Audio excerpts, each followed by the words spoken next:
히브리서 성경 해석 시간에 오신 분들을 환영합니다. 오늘은 히브리서 10장 14절과 또 히브리서 10장 26절로 31절 단락의 말씀의 의미를 함께 살펴보도록 그렇게 하겠습니다. 먼저 히브리서 10장에서 이 저자의 생각의 흐름을 간단하게 살펴보고 시작하면 좋을 것 같은데요. 히브리서 10장 1절로 5절에서는 이 죄를 없이 함에 있어서 율법과 또 율법이 정하는 제사들이 가진 무능력에 대해서 말씀하였어요. 그리고 바로 이어서 5절부터 10절에서는 왜 예수님의 죽으심이 절대적으로 필요한지에 대해서 말씀합니다.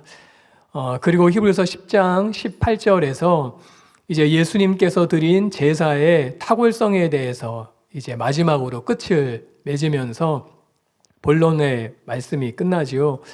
그 이후에는 멜기세덱의 반차를 따르는 대제사장이신 예수님께 가까이 나아가라고, 또 견고히 소망을 붙잡으라고, 그리고 끝까지 견디고 서로 격려하기를 그렇게 말씀하는 이 권면의 말씀이 나옵니다. 이와 같은 것을 위해서 11장에서는 믿음의 조상들에 대해서 말씀하고요. 그리고 이 모든 것의 최고 모델이 되시는 예수님을 바라보며 인내할 것을 말씀합니다. 그러므로 히브리서 저자는 예수님을 떠나서 유대교로 돌아가려는 신자들에게 강력하게 도전을 주는 것을 목적으로 이제 히브리서를 마치게 됩니다. 그래서 이후에 10장과 이후의 말씀의 흐름을 이 정도로 살펴보고요. 그러면 함께 히브리서 10장 14절 말씀을 함께 읽어보겠습니다. 그가 거룩하게 된 자들을 한 번의 제사로 영원히 온전하게 하셨느니라.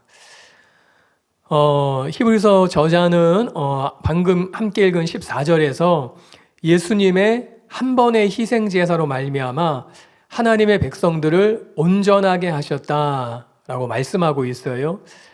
그리고 그 온전하게 하는 대상은 지금 14절에 보시면은 거룩하게 된 자들이라고 말씀하고 있습니다. 여기서 이 거룩하게 된 자들은 원문 시제를 보면은 현재 분사로 되어 있습니다.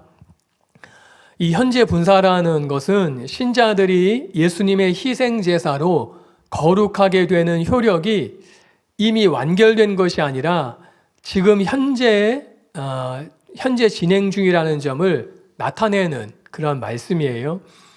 그런데 앞서서 히브리서 10장 10절에서 이 저자는 예수님의 희생 제사로 신자들이 이미 거룩하게 되었음을 미리 말씀하고 있어요. 히브리서 10장 10절을 보시면은요, 이 뜻을 따라 예수 그리스도의 몸을 단번에 들이심으로 말미암아 우리가 거룩함을 얻었노라 라고 말씀해요. 이 10장 10절 이 9절에 보시면은 우리가 거룩함을 얻었다 라고 말씀하지요. 여기서의 시제는 완료 분사예요. 즉 이미 거룩하게 되었다라는 것이지요. 그러므로 히브리서 10장 10절에서는 신자들이 이미 거룩하게 되었다, 완료분사로 말씀하고, 반면에 히브리서 10장 14절에서는 신자들이 거룩하게 되고 있는 과정을 말씀한다는 것이에요. 그러면은 이것이 의미하는 것은 무엇입니까? 왜 한편에서는 이미 거룩하게 되었다라고 말하고 또 다른 편에서는 거룩하게 되어가고 있다라고 말하느냐는 것이지요. 이것은 예수님 안에서 신자들에게 있는 사실과 또 지금 신자들이 실제로 겪는 것 사이에 긴장을 뜻하는 이 신약 성경이 말씀하는 이미와 아직의 성격을 보여주는 말씀이라는 것이에요. 즉 예수님의 한 번의 희생 제사는 이미 신자들을 거룩하게 하고 완전하게 하였습니다. 완료 분사예요. 이미 그렇게 했다는 것이지요. 하지만 예수님의 희생 제사는 또한 지금도 신자들을 거룩하고 완전하게 하고 있습니다. 그리고 그 궁극적인 목표는 예수님의 승리가 완결될 때 비로소 도달하게 될 것이라는 것이에요. 그래서 히브리서 저자는 수신자들에게 거룩함을 추구할 것을 권면합니다. 히브리서 12장 14절에 모든 사람과 더불어 화평함과 거룩함을 따르라. 이것이 없이는 아무도 주를 보지 못하리라. 그러므로 신자들은 이 거룩함의 은혜를 이미 누리고 있지만 거룩함을 추구하는 가운데 그 완성을 소망하며 살아가야 된다는 것이에요. 이것이 14절에서 거룩하게 된 자들의 의미입니다. 다음으로 히브리서 10장 14절의 하반절인 이 영원히 온전하게 하셨느니라 라의 의미에 대해서 살펴보겠습니다. 먼저 이 온전하게 하셨느니라 라는 것은요, 이 완료 시제예요. 그리고 이 영원이라는 시간적인 표현의 단어와 함께 쓰여서 예수님의 희생제사의 결과와 그 효력이 영원히 지속된다는 것을 의미합니다. 히브리서에서 이 온전하다, 온전함, 온전이라는 단어는 히브리서 저자가 가장 좋아하는 표현 중에 하나예요. 예를 들어서 대표적으로 예수님께서는 고난을 통해 구원의 창시자로 온전해지셨지요. 히브리서 2장 10절에 보시면은 그 말씀이 있습니다. 그러므로 만물이 그를 위하고 또한 그로 말미암음이가 많은 아들들을 이끌어 영광에 들어가게 하시는 일에 그들의 구원의 창시자를 고난을 통하여 온전하게 하심이 합당하도다 라는 말씀이에요. 이 말씀은 저희들이 이미 살펴본 것처럼 여기서 이 온전하게 하셨다라는 이 온전하게 하셨다는 의미는 예수님께서 구원의 창시자로 자격이 갖추어지셨다라는 것을 의미하지요. 그래서 여기서 온전함은 예수님이 자격을 갖추게 되었다라는 의미예요. 그러면은 이 히브리서 10장 14절에서 한 번의 제사로 영원히 온전하게 하셨느니라 에서 이 온전함의 의미는 무엇입니까? 먼저 히브리서 저자는 이 옛 언약의 희생제사의 무능함과 또 예수님의 희생제사의 진정한 효력을 대조하기 위해서 이 온전함이라는 주제를 선택하였어요.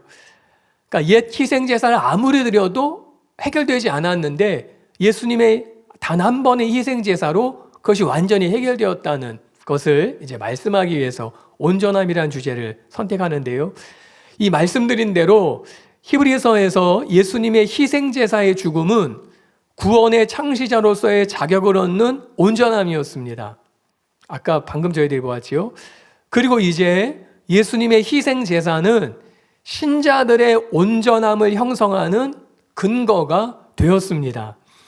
이처럼 히브리서 10장 14절의 말씀 그대로 예수님께서는 한 번의 제사로 거룩하게 된 자들을 영원히 온전하게 하셨어요. 여기서 14절에 있는 이 히브리서 저자 예수님의 한 번의 제사라는 표현은 이 10장에 보시면은 같은 표현들이 몇 번 반복됩니다. 예를 들어 히브리서 10장 10절에서는 예수 그리스도의 몸을 단번에 들이심, 또 히브리서 10장 12절에서는 그리스도는 죄를 위하여 한 영원한 제사를 드리시고 라는 이런 표현들과 평행을 이루는 같은 표현이에요. 그러니까 한 번의 제사, 예수 그리스도의 몸을 단번에 드리심, 또 그리스도는 죄를 위하여 한 영원한 제사를 드리셨다. 이것이 평행을 이루는 같은 표현이에요. 그러면은 그러한 제사로 온전하게 하셨느니라 라는 이 온전하다의 의미는 무엇입니까? 결론부터 미리 말씀드리면은요, 온전하게 하셨느니라는 이 죄 용서를 의미합니다. 죄 용서. 즉 히브리서 10장 14절에 온전하게 하다, 온전함은 죄 용서와 관련하여 이해되어야 한다는 말씀이에요. 이 히브리서 저자는 히브리서 10장 1절에서 옛 언약의 희생 제사들이 나오는 자들을 온전하게 할 수 없었다라고 말씀해요. 히브리서 10장 1절입니다. 율법은 장차 올 좋은 일의 그림자일 뿐이요 참 형상이 아니므로 해마다 늘 드리는 같은 제사는 나오는 자들을 언제나 온전하게 할 수 없느니라. 이 10장 1절을 유심히 잘 봐주세요. 이 단어들을요. 또 히브리서 10장 11절에서는 또 이렇게 말해요. 옛 언약의 희생 제사들이 죄를 없게 하지 못한다라고 말씀해요. 히브리서 10장 11절입니다. 제사장마다 매일 서서 섬기며 자주 같은 제사를 드리되 이 제사는 언제나 죄를 없게 하지 못하거니와. 좀 이렇게 예민하신 분들은 1절과 11절을 보시면서 뭔가 이렇게 발견하신 게 있을 거예요. 히브리서 10장 1절과 히브리서 10장 11절, 방금 저희들이 읽은 그 두 구절은 비슷한 방식으로 옛 언약의 희생 제사에 대해서 묘사하면서 언어적인 이 평행을 이룹니다. 비슷한 단어들이 반복된 걸 볼 수 있어요.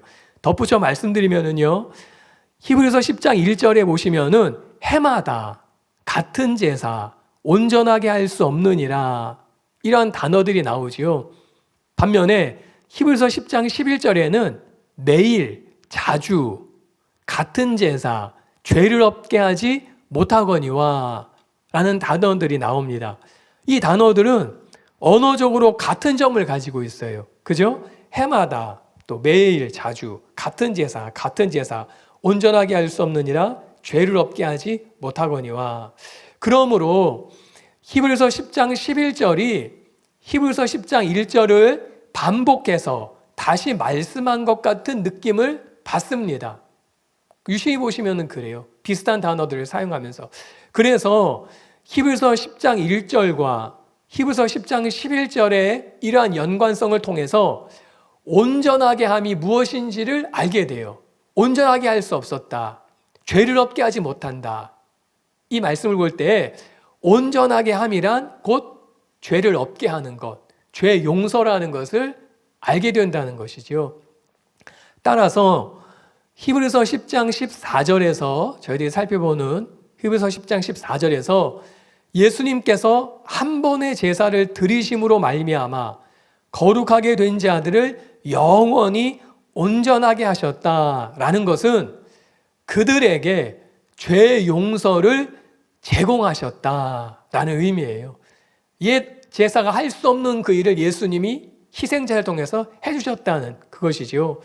다시 말씀드려서 여기서 말하는 온전함은 사람들이 도덕적 잘못을 저지르지 않게 되었다라는 뜻을 의미하는 것이 아니라 그들이 저지른 도덕적 잘못을 완전히 용서받았다라는 말씀이라는 것입니다. 그리고 앞서 히브리서 10장 12절에서 예수님께서 죄를 위하여 한 영원한 희생제사를 드리시고 하나님 우편에 앉으셨다는 사실을 말씀해요. 그러니까 제사를 마치신 것이지요. 계속 드려야 되는 제사가 아니라 이제 앉으신 거예요. 그러니까 제사를 마치셨어요. 끝내셨어요. 그것을 통해서 예수님께서 드리신 순종의 희생제사가 죄를 용서하는, 죄를 없게 하는 효력을 지니고 있다는 것을 증명하고 있습니다. 그러므로 결론적으로 히브리서 10장 14절의 의미는 거룩함의 은혜를 이미 누리고 있지만 또한 거룩함을 추구하는 신자들을 예수님께서 한 번의 희생제사로 영원히 죄를 용서해 주셨다는 말씀이에요. 다음으로 히브리서 10장 26절로 31절의 의미를 함께 살펴보겠습니다. 사실 보고 싶은 것은 이제 26절, 27절 그 부분인데요. 그래서 그와 연관해서 31절까지 그렇게 보도록 하겠어요. 먼저 히브리서 10장 26절로 27절을 함께 읽어보겠습니다. 우리가 진리를 아는 지식을 받은 후 짐짓 죄를 범한 즉 다시 속죄하는 제사가 없고 오직 무서운 마음으로 심판을 기다리는 것과 대적하는 자를 태울 맹렬한 불만 있으리라.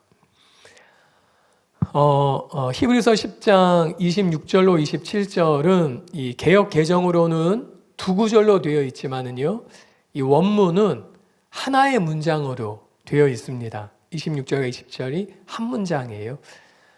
이 구절을 언뜻 보면은 이런 의문이 들 수도 있을 것 같아요. 혹시 구약처럼 고의로 저지른 죄와 과실로 저지른 죄를 구분하는 말씀인가? 짐짓 죄를 얻은 후에, 받은 후에 이걸 통해서요? 아니면은 혹시 이 구절은 실수로 죄를 짓거나 모르고 범한 죄는 용서받을지라도 그 밖에 다른 유형의 죄는 용서받지 못한다는 말씀인가? 만일 그렇다면은 우리 중에서 회개한 뒤에 알고도 죄를 저지른 신자들은 모두 구원을 잃어버리는 자가 된다는 말씀인가? 그런 의문이 들 수 있어요. 언뜻 보면은요. 그리고 만약 이 구절이 실제로 그런 의미라면은 이 구절은 단순히 신자들에게 걱정스러운 구절이 아니라 신자들에게 공포와 절망을 일으키게 하는 말씀이 될 수도 있지요. 그러면은 이 구절에 대한 의미를 함께 살펴보도록 하겠습니다. 히브리서 10장 26절로 31절 이 단락은 히브리서에 나오는 5번의 경고 말씀이 있는데요. 아시는 것처럼. 그런데 그 5번의 경고 말씀 중에 4번째에 해당되는 말씀이에요. 그리고 앞서 살펴본 히브리서 6장 4절로 6절 단락과 이 병행을 이루는 그러한 단락의 말씀이에요. 히브리서 6장 4절 6절 말씀 아시지요? 한번 구원받은 사람도 버림받을 수 있다. 그것을 정확하게 증명해 주는 그런 말씀인데요. 그것과 병행을 이루는 그런 단락의 말씀이에요. 먼저 우리가 사용하는 개역 개정에는 이 번역이 되지 않았지만 26절은 왜냐하면 이라는 접속사로 시작이 됩니다. 그러므로 이 저희들이 살펴보는 26절은 이 앞구절인 25절과 연관이 있는 말씀이라는 것을 알게 되지요. 즉 25절의 말씀처럼 25절 읽지 않았지만은 모이기를 패하는 사람들처럼 하지 말고 모이기를 힘써야 한다라는 말씀이에요. 그 25절의 말씀처럼 모이기를 힘써야 된다라는 말씀, 그 말씀에 이어서 나온 것이 26절이에요. 그래서 모이기를 힘쓰지 않으면은, 그렇게 하지 않으면은 짐짓 죄를 범하여 다시 속지 않은 죄사가 없다라는 것으로 이렇게 연결되는 그런 말씀이라는 것이에요. 이렇게 26절은 25절과 연관이 되는 말씀이에요. 그리고 이 26절에서 이 진리를 아는 지식을 받은 후라는 문구가 있는데요. 이 말씀은 복음에 관한 메시지를 듣고 그것을 진리로 받아들였다는 것을 의미합니다. 여기서 진리는 그리스도를 통한, 예수님을 통한 하나님의 구원을 의미해요. 또 지식은 그 진리에 대한 확실한 인식을 의미합니다. 그러므로 이 진리와 지식, 이 두 단어를 함께 사용해서 복음을 듣고 수용하는 일이 일어났다는 것을 의미하는 말씀이에요. 때로 중생한 또 믿는 신자가 얻었던 구원을 빼앗겨 멸망당할 수 있다고 생각하지 않는 이 학자들에게 여기서 이 지식은 하나님과의 인격적 관계를 전제하지 않는 지식이다. 그러니까 기독교 진리를 형식적으로 하는 지식을 가리킨다라고 봅니다. 그래서 구원받은 사람은 버림받을 수 없다. 그런 식으로 이제 그 논리를 피려고 해요. 그래서 여기서 이 지식을, 진리를 아는 지식을 받은 사람은 거듭난 신자가 아니라고 본다는 것이에요. 그러나 문맥으로 볼 때, 이 10장의 문맥으로 볼 때 29절에서 이 진리의 지식을 받은 이 사람들은 자신을 거룩하게 한 언약의 피를 부정한 사람들로 나와요. 그러니까 이미 자신을 거룩해 한 언약의 피를 경험한 사람들이라는 것이죠. 그런데 그 사람들이 그것을 부정한다는 것이에요. 그러니까 우리는 이미 언약의 피로 거룩함을 입은 거듭난 신자들이었음을 29절을 통해 알 수 있습니다. 뿐만 아니라 이 지식이라는 말은 기독교 진리를 형식적으로 하는 지식을 의미하지 않고 신약 성경에 보시면은 신자로 회심했음을 가리키는 단어로 사용된 것을 볼 수 있어요. 디모데전서 2장 4절, 또 4장 3절, 디모데후서 2장 25절, 3장 7절, 디도서 1장 1절에 그런 용례들이 나옵니다. 양용희 교수님께서도 이 구절에 대해서 이렇게 말씀하셨어요.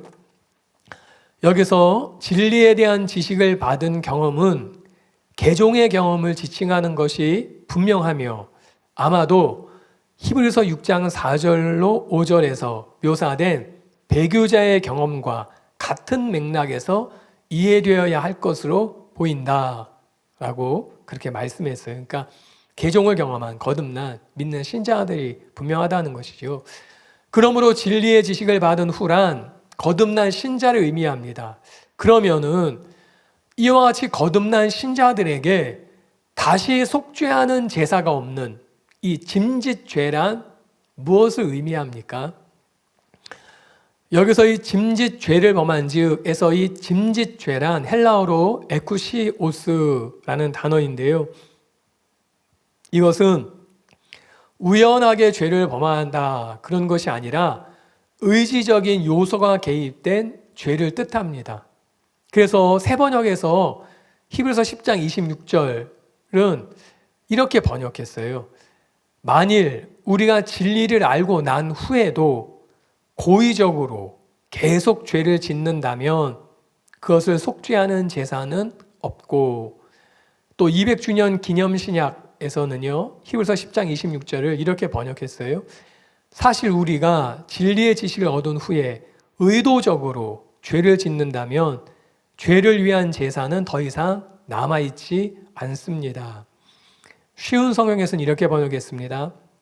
만일 우리가 진리를 알게 된 후에도 일부러 계속 죄를 짓는다면 그 죄를 씻을 제사는 없습니다 라고 번역했어요.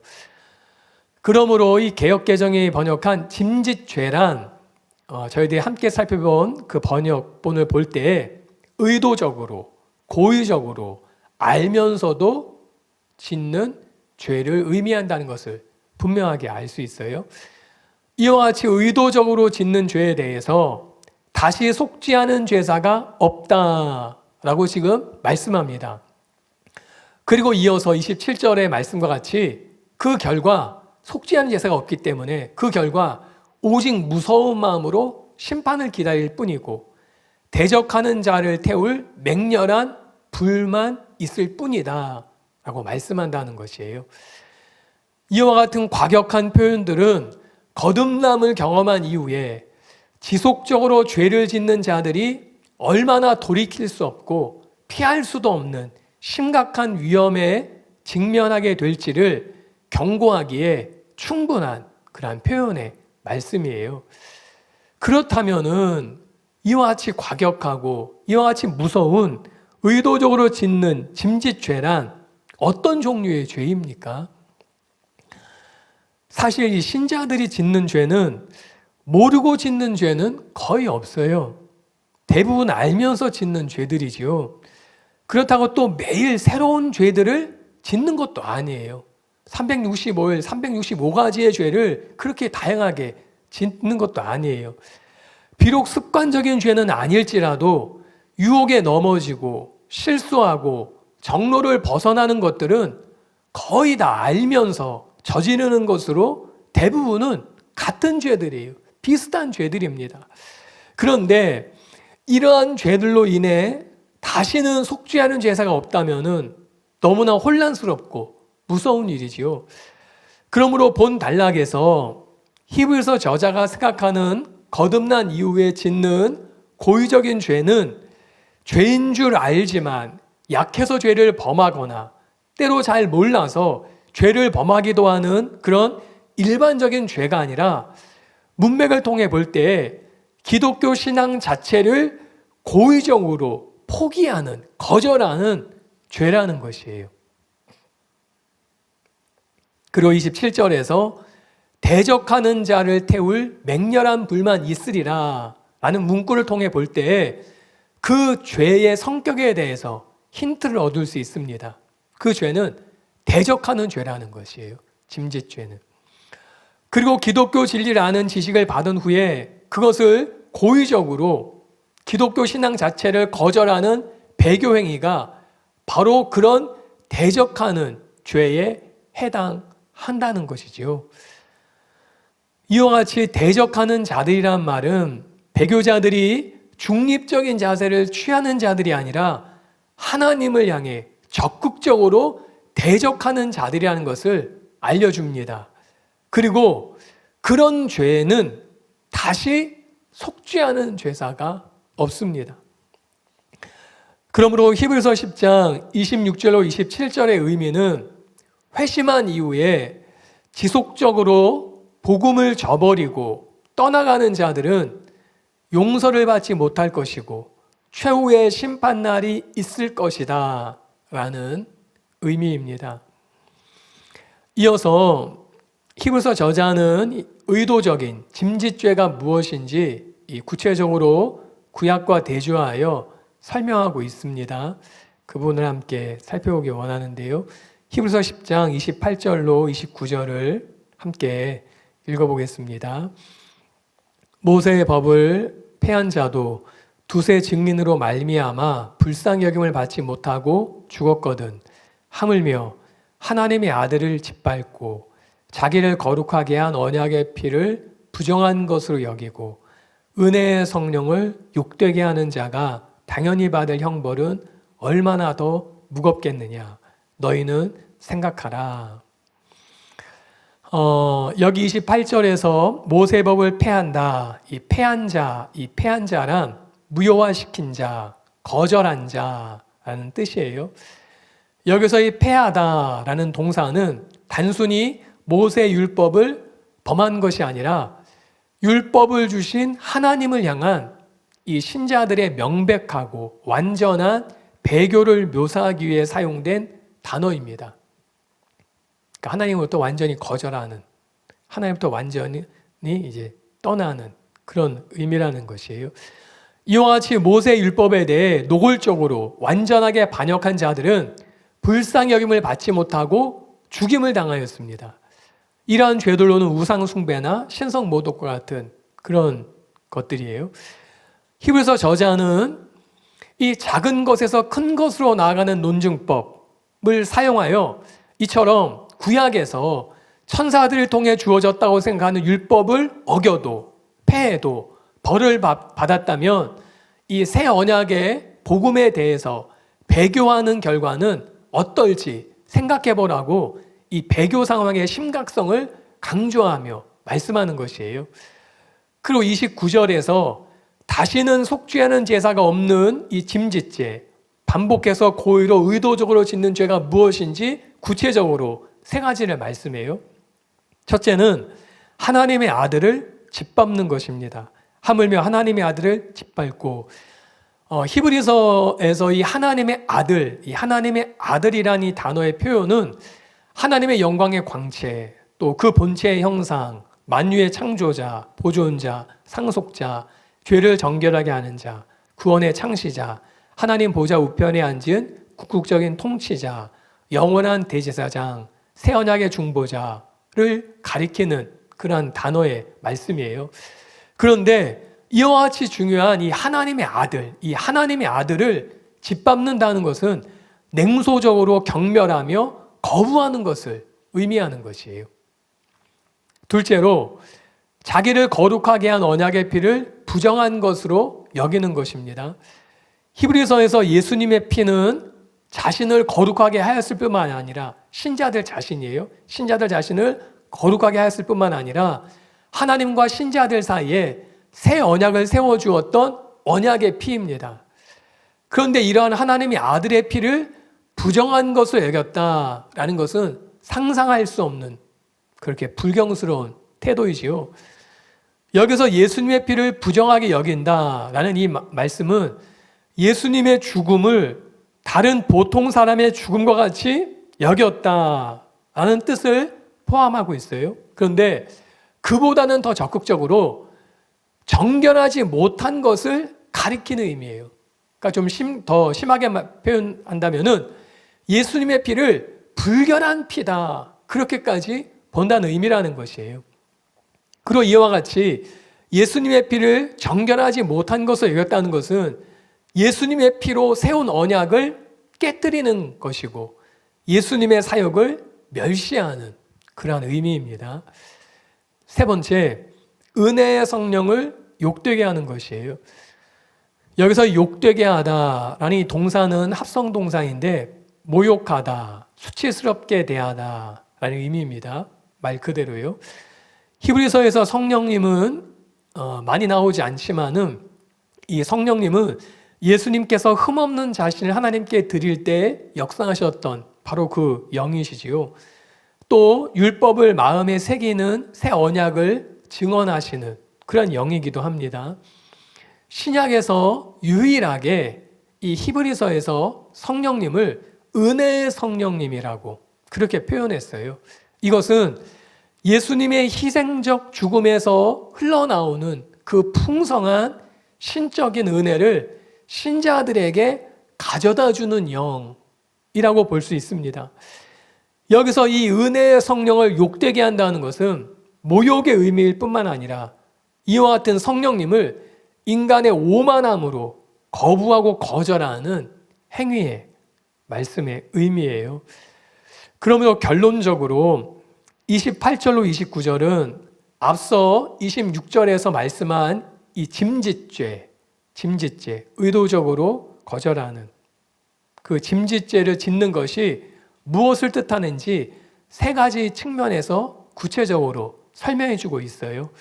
그 세 가지는 배교자가 희생제사의 주체이신 하나님의 아들과 그 희생제사의 핵심인 그 예수님의 피, 그리고 희생제사를 가능하게 하시고 그 효력을 은혜로 베푸시는 성령님, 이 모두를 전면적으로 의도적으로 거부하는 것이다 라는 것을 우리는 알게 됩니다. 그러므로 히브리서 저자는 만일 그림자인 옛 언약을 거부한 자도 동정의 여지 없이 죽음을 맞이했다면 이처럼 실체인 새 언약을 전면적으로 거부한 자가 맞이하게 될 심판이 얼마나 심각할 것인지 생각하라고 도전하는 말씀이에요. 이제 마지막으로 히브리서 10장 30절과 31절을 의미를 살펴보고 마치겠습니다. 먼저 30절과 31절 함께 읽어보겠습니다. 원수 갚는 것이 내게 있으니 내가 갚으리라고 하시고 또다시 주께서 그의 백성을 심판하리라 말씀하신 것을 우리가 아노니 살아계신 하나님의 손에 빠져 들어가는 것이 무서울진저. 히브리서 저자는 이 배교자에게 이 말 심판의 심각성을 강조하기 위해 이 하나님의 심판적 성품을 나타내는 구약의 두 구절을 연이어서 인용하여 말씀합니다. 하나는 신명기 32장 35절의 말씀이에요. 이 인용은 70인역 본문과는 상당히 다르고 오히려 히브리어 본문에 조금 가까운 그러한 인용 구절이에요. 양효일 교수님은 조금 더 정확하게 이 탈굼과 일치하다 말합니다. 이 탈굼이란 히브리어 구약 성경의 아람어 번역본을 뜻합니다. 그러니까 히브리어를 아람어로 번역한 그것에 훨씬 가까운 그런 인용 말씀이다. 그렇게 봐요. 그리고 또 다른 하나를 인용했는데 그것은 신명기 32장 36절입니다. 이 인용이 주님께서 자신의 백성을 심판하실 것이다 라는 이 인용은 70인역 본문을 따른 것이에요. 히브리서 저자는 이 두 인용, 신명기 32장 35절과 36절 이 두 구절을 인용하면서 하나님의 징벌하시는 성품을 강력하게 나타내고 있습니다. 첫 번째 신명기 인용구는 보복은 사람의 몫이 아니라 하나님이 하실 일이라는 것을 강조합니다. 이 바울도 신자들의 보복을 금지하기 위해서 이 신명기 9절에 호소하는 말씀을 했지요. 로마서 12장 19절에 보시면은 그 말씀 하는데요. 그런데 하지만 히브리서 저자의 강조점은 이 사도 바울이 인용하는 그 의미와는 다릅니다. 바울은 신자들이 직접 보복하지 말 것을 강조하기 위해서 신명기 9절을 인용했다면은 여기서 히브리서 저자는 하나님이 반드시 보응하실 것이라는 확실성을 강조하기 위해서 그것을 인용했어요. 두 번째 인용구 신명기 32장 36절은 아까 말씀드린 대로 70인역에서 가져온 것인데요. 주께서 그의 백성을 심판하시리라로 되어 있지만은 구약의 본문의 본래 취지는 하나님께서 그의 백성을 신원하신다는 그런 의미예요. 하나님은 전지전능하신 하나님이시기 때문에 그의 백성 중에 참 백성과 거짓 백성을 가려내실 뿐만 아니라 그의 참 백성을 보호하시고 대적자들에게 보응하실 것이라 하는 말씀이에요. 원래는요. 그런데 히브리서 저자는 이 말씀을 인용함으로 배교자들에게 하나님의 심판을 피할 수 있을 것으로 착각하지 말 것을 경고하는 의미로 이 말씀을 인용했습니다. 이처럼 이 30절에서 충격적인 것은 하나님의 백성들이 하나님의 원수가 되어서 하나님의 심판의 대상이 되고 있다는 사실이에요. 끝으로 31절에서 손에 빠져들어가는 것은 이라는 문구가 있는데요. 이것은 상대방의 능력 아래 들어가는 것을 의미합니다. 상대방의 능력 아래 들어가는 것을 의미해요. 그런데 살아계신 하나님의 손에 빠져들어가는 것이 무서운 것이라고 말씀하는 것이 너무나 충격적인 것이지요. 히브리서에서는요. 왜냐하면 사실 신자가 살아계신 하나님께 나아가는 것은 큰 특권이에요. 그리고 하나님 앞에 담대히 나아가는 것은 마땅한 것이에요. 또한 구약과 유대교에서 하나님의 손에 빠져들어가는 것은 보통 긍정적인 성격을 나타냅니다. 사무엘하 24장 14절에 보시면은 다윗도 범죄했을 때 그렇게 말하지요. 사람의 손에 떨어지는 것보다 차라리 하나님의 손에 떨어지기를 원했어요. 왜냐하면 하나님은 긍휼히 여기시는 분이시라는 것을 아셨기 때문에 죄를 범해도 회개하는 자신을 하나님께서 용서하고 받아주실 줄을 알았기 때문이지요. 그래서 차라리 나는 하나님의 손에 떨어지길 원한다. 그렇게 말했어요. 하지만 오늘 히브리서 본문은 하나님의 손에 빠져드는 것을 부정적인 관점에서 사용했다는 것이에요. 이제 배교자들에게는 그 자비로우신 하나님의 손이 더는 자비롭지 않고 오히려 두려움의 대상이 된다는 것이죠. 그리고 이것은 단순히 상급을 잃어버리는 것이 아니라 문맥에서 분명히 최후의 심판을 표현하는 말씀이에요. 결론적으로 26절로 31절의 단락은 진리의 지식을 받고 예수님의 피로 거룩함을 입은 신자들도 의도적으로 예수님을 거절하고 그 피를 부인하고 성령님의 은혜를 모욕하고 반대하면은 히브리서 6장 4절로 6절에서 이미 경고한 것처럼 얼마든지 버림받을 수 있다는 사실을 말씀하는 그러한 내용의 말씀입니다.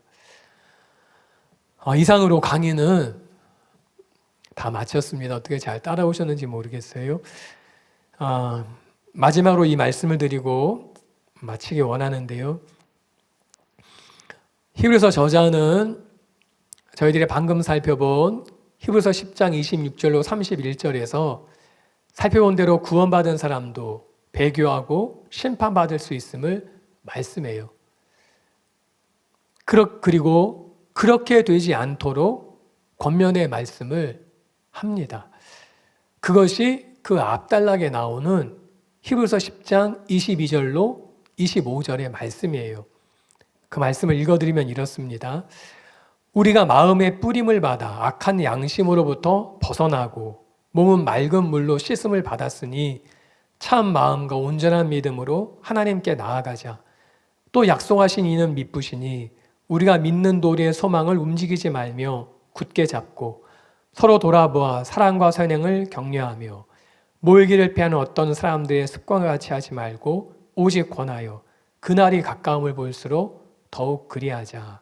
그리고 나서 26절에 왜냐하면 이라고 이어지는 말씀이에요. 이 말씀은 세 가지로 권면합니다. 간단히 보면은 첫째, 믿음으로 하나님께 나아가라는 것이고, 둘째는 믿는 도리의 소망을 굳게 잡으라는 것이고, 마지막으로 사랑과 선행을 격려해서 모이기를 패하지 말고 더욱 모이기에 힘쓰자라는 것이에요. 그리고 이 세 가지를 더 요약한다면은 믿음, 소망, 사랑으로 볼 수 있습니다. 그리고 히브리서 저자는 11장에 가면은 바로 그 믿음이 무엇인가에 대해 말씀해요. 그리고 12장에 가면은 소망이 무엇인가를 말씀합니다. 그리고 히브리서 13장에 가면은 사랑이 무엇인가를 말씀해요. 그러므로 우리의 인생에 시련이 오고 삶의 고난의 상황을 만났을 때, 당시 수신자들이 그런 상황이었지요. 핍박과 어려움을 만났어요. 그때 배교하지 않을 수 있는, 그 예수님에서 떨어지지 않을 수 있는 그 비결이 무엇이냐면은 믿음과 소망과 사랑을 지킨다는 것이에요. 믿음과 소망과 사랑은 신자의 특징이고 변화된 증거입니다. 하나님께 나아가는 믿음, 복음을 굳게 붙잡는 그 소망, 그리고 서로를 돌아보는 그 사랑. 시간이 갈수록 이 방향으로 나아가고 있다면은 신자들은 진짜라는 것이지요. 그런 사람들은 어떤 어려움이 오고 고통이 와도 예수님으로부터 떠날 수 없다는 것이에요. 복음은 우리로 믿음과 소망과 사랑의 사람이 되게 만듭니다. 이 믿음과 소망과 사랑의 중요성에 대해서 담임 목사님께서 말씀하신 글을 마지막으로 읽어드리고 마치기 원합니다. 잘 들어보시기 바랍니다. 믿음과 소망과 사랑, 신망애지요. 신망의 자체가 영적인 무기이며 승리의 비결입니다. 우리의 싸움은 믿음과 소망과 사랑으로 살기 위한 싸움입니다. 마귀는 끊임없이 믿음과 소망과 사랑으로 사는 것을 방해합니다. 마귀는 행함이 따르지 않는 믿음, 즉 죽은 믿음을 갖게 만듭니다. 마귀는 사랑하지 않고 이기적으로 자기 배만 위해서 살게 만듭니다. 마귀는 예수님의 재림을 바라보지 않고 세상적이 되어 세상 것을 추구하고 살게 만듭니다. 그러므로 날마다 믿음, 소망, 사랑을 가지고 사는 것이 곧 마귀에게 대항하는 것입니다. 그것이 승리의 비결입니다. 라고 담임 목사님께서 종말론 바로 읽기에서 말씀해 주셨어요. 이처럼 신망애가 신자들의 신앙의 후퇴를 끝낼 수 있는 열쇠가 됩니다. 그리고 주님을 맞이할 수 있는 준비가 됩니다. 그리고 날마다 깨어있을 수 있는 그 힘이 되는 것이에요. 그러므로 오늘 하루도 우리의 삶 속에서 신망애를 나타내며 살아가는 삶이 저와 여러분이 다 되시기를 예수님의 이름으로 축복합니다.